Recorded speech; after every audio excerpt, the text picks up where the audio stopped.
সুপ্রিয় ছাত্রছাত্রীবৃন্দ, আমরা আজকে আবার অনলাইন ক্লাসে আসলাম। আজকে আমরা আলোচনা করব ইসলামের ইতিহাস ও সংস্কৃতি বিষয়ের প্রথম পত্রের প্রথম অধ্যায় থেকে একটা নতুন টপিক, সেটা হলো প্রাচীন সভ্যতায় ব্যাবিলনীয়দের অবদান। তো এই প্রশ্নটা ব্যাবিলন সভ্যতা কিন্তু প্রায় সময় পড়ে থাকে, তো সেই জন্য তোমরা একটু মনোযোগ সহকারে এটা দেখে নিবে এবং শিখবে। তো ব্যাবিলনের যে শব্দটি আছে ব্যাবিলন, এখানে দেখো, বোর্ডে দেখো তোমরা, ব্যাবিলন শব্দটির উৎপত্তি হয় বাব যোগ ইল শব্দ থেকে, যার অর্থ দেবতার নগর। মেসোপটেমিয়ার দক্ষিণে এ সভ্যতার লীলাভূমি ছিল। সুমেরীয় শাসক দুঙ্গির মৃত্যুর পর সুমেরীয় সভ্যতা বিবর্ণ হয়ে গেলে, তাদের ঔজ্জ্বল্য হারিয়ে গেলে 2000 খ্রিস্টপূর্বাব্দের আগেই ইলামাইটদের অধিকারে চলে যায়। অতঃপর 1800 খ্রিস্টপূর্বাব্দে আরব মরুভূমি থেকে আসা আমোরাইট নামের এক সেমিটিক গোষ্ঠী এই অঞ্চলে আধিপত্য প্রতিষ্ঠা করে। তারা সুমের ও আক্কাদের মাঝামাঝি এক অখ্যাত শহর ব্যাবিলনে সভ্যতার পতন ঘটায়। এ সময় থেকে তারা ব্যাবিলনীয় নামে পরিচিত হয়ে উঠেছিল। ব্যাবিলনটা এভাবেই এসেছে। এই ব্যাবিলন অংশটি নাকি খুবই উর্বর ছিল।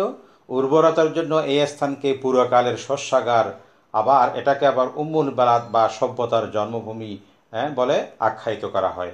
তাদের দলনেতা ছিল প্রধানত হাম্মুরাবি। এর আগে সার্গন ছিল। সার্গনের পরে পরবর্তীকালে এসে হাম্মুরাবি ছিল প্রধান দলনেতা, এবং তিনি সেই সময়ে প্রাচীন যুগে একটি আইন রচনা করেছিলেন। সেই আইনটি হাম্মুরাবির আইন নামে পরিচিত ছিল, এবং এই আইনটি অত্যন্ত কঠোর ছিল। তো সেই যুগে তারা এই যে বিশেষ করে ব্যাবিলনীয়দের যে সম্রাট হাম্মুরাবি ছিলেন, সেই হাম্মুরাবির আইনটি অত্যন্ত স্বৈরতান্ত্রিক ছিল, এবং তার রাজ্যসীমা উত্তরে অ্যাসিরিয়া পর্যন্ত বিস্তৃত ছিল। তিনি ইউফ্রেটিস নদীর উপত্যকায় ব্যাবিলনে নিজেদের প্রভুত্ব প্রতিষ্ঠিত করে এক সাম্রাজ্য প্রতিষ্ঠা করেন, এবং প্রাচীন ব্যাবিলনীয়দের মধ্যে তিনি সর্বশ্রেষ্ঠ শাসক ছিলেন। তিনি যুদ্ধজয় ও সম্প্রসারণ নীতি দ্বারা এক সুসংবদ্ধ সাম্রাজ্য গড়ে তোলেন। তিনি তার রাজ্যে কেন্দ্রীয় শাসন সুপ্রতিষ্ঠিত করেন। তিনি একজন সুদক্ষ আইনবিদ, বিজ্ঞ শাসক ও সংগঠক ছিলেন, এবং তার সংকলিত আইন পৃথিবীতে সর্বাপেক্ষা প্রাচীনতম। তার সময়কাল ব্যাবিলনের স্বর্ণযুগ হিসেবেই পরিচিত ছিল। তো এখন আমরা এই হাম্মুরাবি যে একজন বিখ্যাত আইন ছিলেন, তার আইন সম্পর্কে আমরা কিছু এখন পড়ব। আইনের ক্ষেত্রে সবচেয়ে বড় অবদান ছিল ব্যাবিলন সভ্যতার মধ্যে, সেটা হলো হাম্মুরাবির আইন। ব্যাবিলনে প্রচলিত আইনসমূহ সংগ্রহ এবং সংকলন করে তিনি আজও বিখ্যাত হয়ে রয়েছেন। তার আইন পৃথিবীতে মানুষের দ্বারা প্রণীত আইনের মধ্যে সর্বাপেক্ষা প্রাচীন ও বিখ্যাত ছিল। সুমেরীয় রাজা দুঙ্গির আইনের উপর ভিত্তি করে খ্রিস্টপূর্ব 1790 সালে প্রবর্তিত এই আইনে বিশাল যে ব্যাবিলন রাজ্য ছিল, সেই ব্যাবিলন রাজ্যের অধিবাসীদের দায়িত্ব এবং কর্তব্য সম্বন্ধে এখানে বিবরণ ছিল।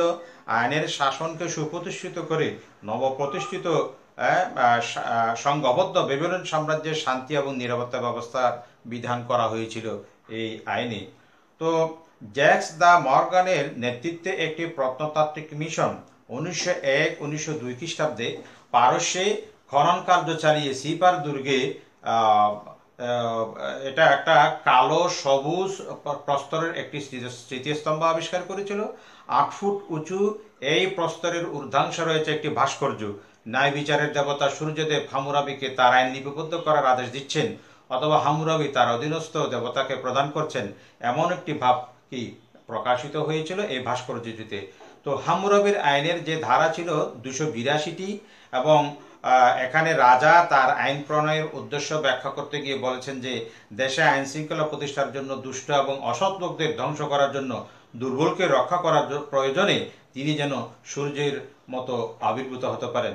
তো এইভাবে তার 82টি যে ধারা ছিল, সেই ধারার একটি এখানে বিবরণ কি আমরা লক্ষ্য করে থাকি। তো তার আইনটি অত্যন্ত কঠোর ছিল। চোখের বদলে চোখ, হাতের বদলে হাত, দাঁতের বদলে দাঁত, এরকম শাস্তি এখানে অত্যন্ত স্বৈরতান্ত্রিক ছিল।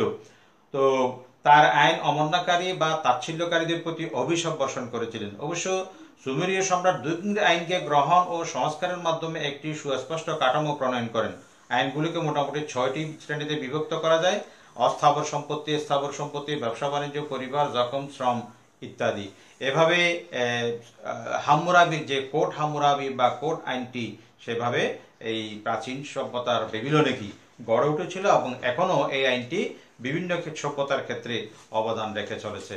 এখন আমরা এই যে বেবিলনীয় সভ্যতার প্রথমে সরকার ব্যবস্থা যেটা, এখন সেই সরকার ব্যবস্থা সম্পর্কে পড়ব। রাজা হাম্মুরাবি প্রায় 50টি চিঠিতে তার সরকারের সম্বন্ধে বর্ণনা করেছেন। হাম্মুরাবি মেসোপটেমিয়ার রাজনৈতিক স্থিতিশীলতার জন্য একটি শক্তিশালী কেন্দ্রীয় সরকার গড়ে তোলেন। রাজা ছিলেন বেসামরিক, আইন, ধর্ম, রাজনীতি প্রভৃতির প্রধান।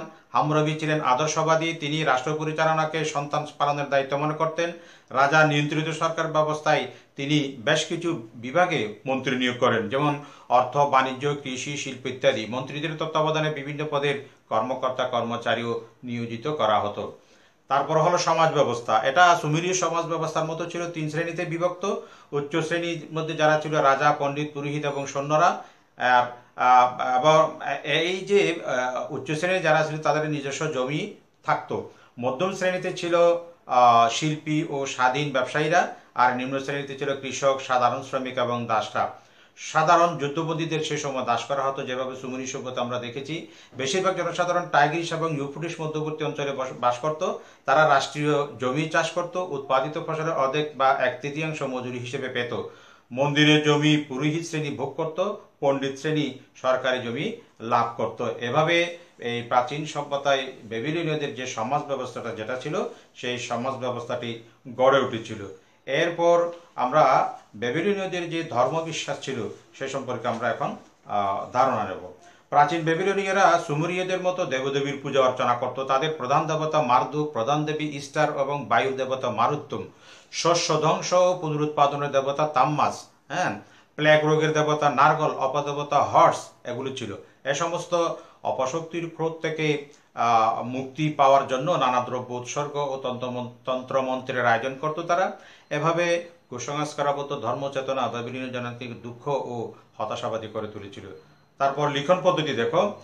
বেবিলনীয়দের লিখন পদ্ধতি কিউনিফর্ম নামে পরিচিত ছিল, যেটাকে বাংলাতে বলা হয় কিলক আকার। এই পদ্ধতিতে পাথরের উপর খোদাই করে অথবা মাটির ফলকে চাপ সৃষ্টি করে লেখা হতো। লেখার জন্য কাগজ বা সেই জাতীয় কিছুর ব্যবহার প্রচলিত না থাকায় তারা মাটির ফলকেই পুস্তকের কাজ করত। এরপরে এই যে এরপরে পরবর্তীকালে তারা রৌদ্রে শুকিয়ে নিত। এগুলা সম্ভবত তারা 500 অক্ষর ব্যবহার জানত। মায়ার্স বলছেন যে এই যে পশ্চিম এশিয়ার জনগণের মধ্যে বেবিলনীয় লিখন পদ্ধতি খ্রিস্টপূর্ব 3000 বছর হতে খ্রিস্টীয় শতাব্দী পর্যন্ত প্রচলিত ছিল। এরপর আসো কৃষি, শিল্প ও বাণিজ্য ক্ষেত্রে তারা কি অবদান রেখেছিল। তো এক্ষেত্রে বেবিলনীয়গণ এক নতুন অধ্যায় সৃষ্টি করে। দজলা এবং ফোরাত নদীর উপত্যকা অত্যন্ত উর্বর থাকায় বেবিলনীয়রা এখানে একটি প্রভূত উন্নতি সাধন করেছিল, বিশেষ করে কৃষিকার্যে। নদীর প্লাবন থেকে ফসল রক্ষার জন্য এক অনাবৃষ্টির সময়ও এই যে ফসল রক্ষার জন্য এবং অনাবৃষ্টির সময় জলসেচনের জন্য বাঁধ ও কৃত্রিম খালের ব্যবস্থা তারা করত। ব্যবসায়ীগণ হিসাব রক্ষার এক বিশেষ পদ্ধতি জানত। নির্ভুল হিসাব পদ্ধতি, নির্দিষ্ট ওজন ও পরিমাপ প্রণালী তাদের মধ্যে প্রচলিত ছিল। আইন দ্বারা অতিরিক্ত মুনাফা অর্জন নিষিদ্ধ ছিল। তারা প্রথমে বিনিময়ের মাধ্যমে ব্যবসা করত। তারা উদ্বৃত্ত শস্য, তেল, খেজুর, বিনিময়পত্র, কাঁচ, চামড়া ইত্যাদি রপ্তানি করত এবং স্বর্ণ, রৌপ্য, সীসা, তামা, কাঠ ও খনিজ লবণ ইত্যাদি কাঁচামাল আমদানি করত। তো ভারতের হরপ্পা এবং মহেঞ্জোদারো সাথে এবং মিশরের সাথে তাদের বাণিজ্যিক সম্পর্ক সে সময়ে বিদ্যমান ছিল বলে অনেকেই বলে থাকেন। তারপর আছে তাদের শিক্ষা ব্যবস্থা এবং সাহিত্যকর্ম। 1894 সালে ফরাসি প্রত্নতাত্ত্বিক যারা ছিল তারা খনন কার্য চালিয়ে প্রাচীন বেবিলনের একটি স্কুলে ধ্বংসাবশেষ পেয়েছিল। স্কুলটি ছিল 55 বর্গফুট আয়তন বিশিষ্ট। এই স্কুলে লিখন পদ্ধতি শিক্ষা দেওয়া হতো, যে কিউনিফর্ম বা কিলক আকার পদ্ধতি ছিল। বেবিলনীয়রা সাহিত্য চর্চাও করত। তাদের সাহিত্য ছিল সুমেরীয়দের মতো। পুরাতন টেস্টামেন্ট, প্রবাদ ও কিউনিফর্ম লেখা থেকে জানা যায় যে এখানেও ইলিয়ড এবং ওডেসির মতো বীরত্বপূর্ণ মহাকাব্য সৃষ্টি হয়েছে। গিলগামেশের মহাকাব্য এর প্রকৃষ্ট উদাহরণ। বেবিলনীয় জব তৎকালীন যুগে অমূল্য সাহিত্য কীর্তি। তারপর গৃহ নির্মাণ, চারু কারুশিল্প। বেবিলনে পাথুরে পাহাড় না থাকে, তারা রোদে শুকানো ইট দিয়ে ঘরবাড়ি নির্মাণ করত। শহরের দোকানে কারিগরদের তৈরি বিভিন্ন সরঞ্জাম শোভা পেত। তারা পাথর, চুনাপাথর ও তামার উপর সুন্দর সুন্দর খোদাই করা মূর্তি অঙ্কন করত। মাটি ও পাথরের বাসনপত্রের উপর নানা প্রকারের কারুশিল্প তাদের উন্নত শিল্প বিজ্ঞানের পরিচয় দেয়। তাদের তৈরি দ্রব্যাদির মধ্যে মাটির পাত্র, ঝুড়ি এবং ধাতব দ্রব্য অন্যতম। তারপর সর্বশেষে আসো বিজ্ঞানের ক্ষেত্রে তারা কি অবদান রেখেছিল। বিজ্ঞানের বিভিন্ন ক্ষেত্রে বেবিলনীয়রা অবদান রেখে গিয়েছিল সেই যুগে। যেমন আমরা চিকিৎসাবিদ্যা ক্ষেত্রে দেখতে পাই, কমপক্ষে 550 রকমের ওষুধের তারা জানতো। জ্যোতিষশাস্ত্রে তারা যথেষ্ট অগ্রগতি সাধন করেছিল। নবমণ্ডল সম্বন্ধে তাদের সম্যক জ্ঞান ছিল। তারা রাশিচক্রে 12 ভাগে বিভক্ত করে নক্ষত্র রাজির নামকরণ করে। তারা সূর্যগ্রহণ ও চন্দ্রগ্রহণ সম্পর্কে ভবিষ্যৎবাণী করতে পারত এবং সূর্য ও জলঘড়ি আবিষ্কার করেছিল। 12 মাস ও বৎসর গণনা, 4 সপ্তাহে মাস, 12 ঘন্টায় দিন এবং 60 মিনিটে ঘন্টা গণনা, এগুলো তাদেরই কি শ্রেষ্ঠ অবদান ছিল। মিশরীয় পঞ্জিকার তুলনায় বেবিলনীয় পঞ্জিকা উন্নত ধরনের ছিল। অঙ্কশাস্ত্রে তারা মৌলিক অবদান রেখে যেতে সক্ষম হয়েছিল। তাদের আবিষ্কৃত দশমিক গণনা পদ্ধতি আধুনিক জগতে সর্বজন বিদিত। উপরন্তু তারা ওজন, দৈর্ঘ্য, প্রস্থ, শক্তি পরিমাপক প্রথার উদ্ভাবন করে। তারা সংখ্যাকে বিভক্ত করতে শিখেছিল। তারা সংখ্যার বর্গমূল বের করতেও পারত। বিখ্যাত গ্রিক গণিতবিদ পিথাগোরাস বেবিলনীয়দের অনুসরণে জ্যামিতির বিস্ময়কর অগ্রগতি সাধন করতে পেরেছিলেন। বলা হয়ে থাকে যে অঙ্কশাস্ত্রে বেবিলনীয়দের অগ্রগতির প্রভাব বহুকাল পর্যন্ত বিশ্বের সকল উন্নত সভ্যতাকে প্রভাবিত করেছে। এই প্রভাব পরবর্তী 3000 পর্যন্ত অব্যাহত ছিল। গণিত শাস্ত্রেও তাদের অবদান ছিল। বিশেষ করে তারা জনসংখ্যার প্রয়োজনে কতটা উৎপাদন বৃদ্ধি প্রয়োজন, ঘর বা মন্দির বানাতে কতটা ইট তৈরি করা প্রয়োজন, এ সমস্ত হিসাব সহজেই কি তারা করতে পারত। এভাবে বিভিন্ন ক্ষেত্রে সেই খ্রিস্টপূর্ব যুগেই বেবিলনীয়রা অবদান রাখতে সক্ষম হয়েছিল। তো এখানে তোমাদের উদ্দীপক আসতে পারে হাম্মুরাবিকে নিয়ে, কারণ হাম্মুরাবির কোটটা সবচেয়ে বেশি প্রসিদ্ধ। কোট হাম্মুরাবি বলা হয়, অথবা হাম্মুরাবির আইন